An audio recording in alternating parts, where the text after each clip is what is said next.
કઢી તો તમે ઘણીવાર બનાવીને ખાતા હશો, પણ આવી કઢી તો તમે લગભગ ક્યારેય નહીં બનાવી હોય.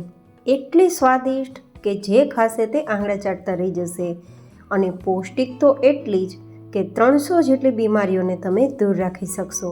તો ચલો નવી રીતે તેલના ઉપયોગ વગર ખૂબ જ હેલ્ધી, ખૂબ જ ટેસ્ટી, ફટાફટ બને તેવી હેલ્ધી કઢીની રેસીપી શરૂ કરીએ.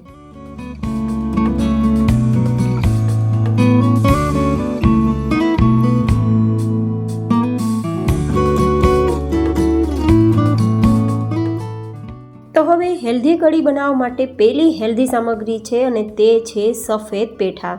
જનરલી આપણી માન્યતા હોય છે કે પેઠામાંથી મીઠાઈ તૈયાર થાય, પણ એવું નથી. બીજી ઘણી પણ આપણે વાનગી તૈયાર કરી શકીએ.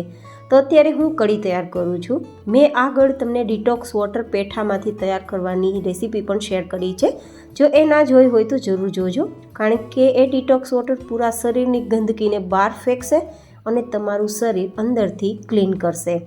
તો અત્યારે આપણે માત્ર પેઠાના એક ભાગ એટલે કે 300 ગ્રામ જેટલું જ પેઠું લીધું છે. વધારે આપણે અત્યારે ઉપયોગમાં નથી લેવાના. બાકીનું પેઠું છે તેને કવર કરી ફ્રીજમાં સ્ટોર કરીને રાખી દેવાનું બીજી વાનગી માટે અથવા જ્યુસ તૈયાર કરવા માટે. હવે આપણે તેની છાલ કાઢી લેવાની છે અને પછી તેના ટુકડા તૈયાર કરવાના છે. જોકે તમે તેના બીજ કાઢી શકો છો, પણ જોકે હું આજે બીજ સાથે જ આ ટુકડાનો ઉપયોગ કરવાની છું. પણ તમને બીજ પસંદ ના હોય તો તમે બીજને સૂકવી ડ્રાય કરી એઝ એ ડ્રાય ફ્રૂટ્સ પણ ઉપયોગમાં લઈ શકો છો. આ પેઠાના જેટલા કહીએ તેટલા ફાયદા ઓછા. કબજિયાતને દૂર કરે છે, હાર્ટને હેલ્ધી રાખે છે, પેટની ગરમી કે આંતરની ગરમી માટે બેસ્ટ છે, એસિડિટી માટે બેસ્ટ છે, વજનને ફટાફટ ઘટાડવા માટે બેસ્ટ છે, બેડ કોલેસ્ટ્રોલને દૂર કરવા માટે બેસ્ટ છે. કેટલાય ફાયદા કરનાર, આમ જોવા જઈએ ને તો એક ચમત્કારિક ફળ પણ તેને કહી શકો. હવે કઢી તૈયાર કરવા માટે કઢાઈમાં 2 થી 2.5 ગ્લાસ જેટલું પાણી લેશું અને પછી આ જ પાણીની અંદર આપણે જે પેઠાના ટુકડા તૈયાર કર્યા છે ને તેને લઈ લેશું. અત્યારે તમે જુઓ, મેં થોડા ટુકડા બીજ વગરના લીધા છે અને થોડા હું બીજ સાથે પણ લઈ લઉં છું, જે ખૂબ જ હેલ્ધી બીજ છે, જેમાં ઓમેગા 3 ફેટી એસિડ ભરપૂર હોય છે, જે તમારા વાળ માટે, સ્કિન માટે અને ઇમ્યુનિટી માટે બેસ્ટ કામ કરશે. હવે અહીંયા આપણે અડધી નાની ચમચી જેટલું નમક ઉમેરી દઈશું અને 1/4 ટીસ્પૂન જેટલી હળદર ઉમેરી દઈશું. અને પછી આપણા આ જે ટુકડા છે ને પેઠાના, તે એકદમ નરમ ના થઈ જાય અને ટ્રાન્સપરન્ટ કલર પર ના આવી જાય ને ત્યાં સુધી આપણે મીડિયમ ટુ હાઈ ગેસની ફ્લેમ પર તેને કૂક કરવાના છે. ઢાંકી દેશું તો ફટાફટ થઈ જશે અને ગેસની ફ્લેમ મીડિયમ ટુ હાઈ રાખવાની છે, વધારે હાઈ પણ નહીં, વધારે લો પણ નહીં. તો એ થાય ત્યાં સુધીમાં આગળની પ્રોસેસ જોઈ લઈએ.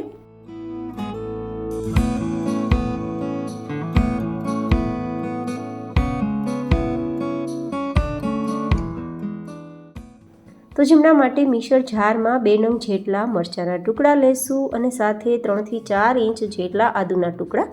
અહીંયા હું લસણ ડુંગળીનો ઉપયોગ નથી કરતી. જોકે તમારે કરવો હોય તો લસણને પણ તમે પેસ્ટ બનાવવામાં જ યુઝ કરી શકો છો.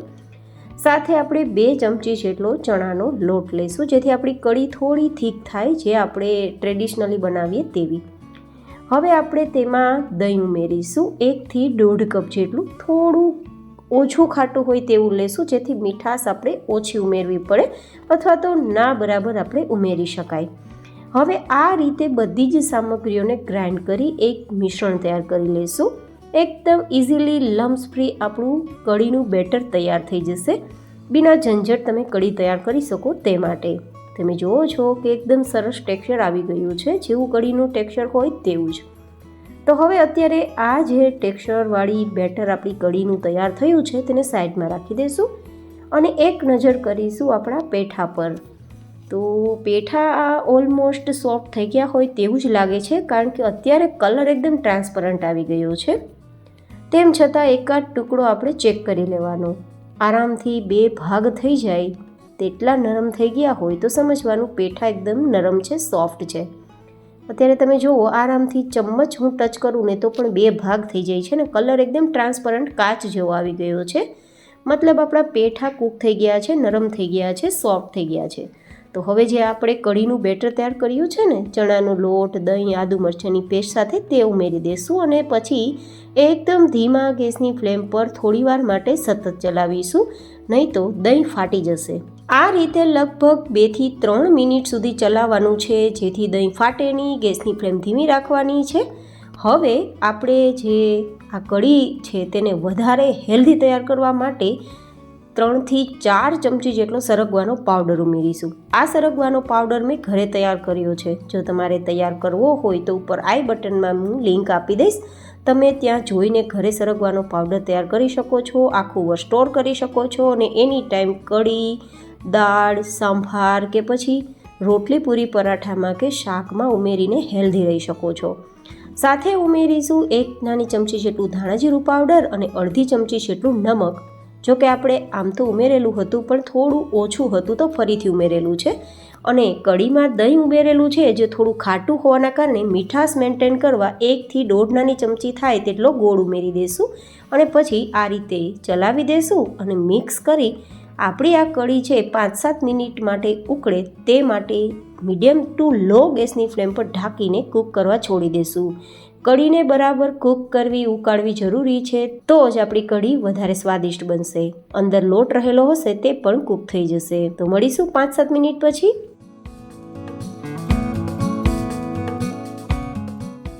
તો લગભગ 5 મિનિટ જેવો સમય થઈ ગયો છે અને કઢી આપણી સરસ ઉકળી ગઈ છે અને જેટલી થિકનેસ જોઈએ તેવી જ આપણી કઢીની છે. જો કે વધારે તમને પાતળી જોઈએ તો થોડું તમે પાણી ઉમેરી શકો છો, બટ આટલી પરફેક્ટ કન્સિસ્ટન્સીમાં કઢી આવી ગઈ છે. વધારે પાણી ઉમેરવાની જરૂર નથી. હવે આ કઢી ઓલમોસ્ટ સર્વ કરવા માટે રેડી છે. પણ આમાં જો થોડો ઘીનો તડકો તૈયાર કરીને ઉમેરવામાં આવે ને તો એકદમ સરસ સ્વાદ, સુગંધ અને શાઇન આવશે આપણી કઢીની અંદર. તો જો તમે હેલ્થ કોન્શિયસ છો, બિલકુલ તેલ ઘી પસંદ નથી, તો આ કઢી રેડી છે. તમે સર્વ કરી શકો છો ખીચડી, પૂરી, પરાઠા કે ભાત સાથે. પણ હું તો થોડો તડકો લગાવવા માગું છું તો 1 ચમચી ઘીને ગરમ કરું છું. તમે બટરનો કે તેલનો ઉપયોગ કરી શકો છો.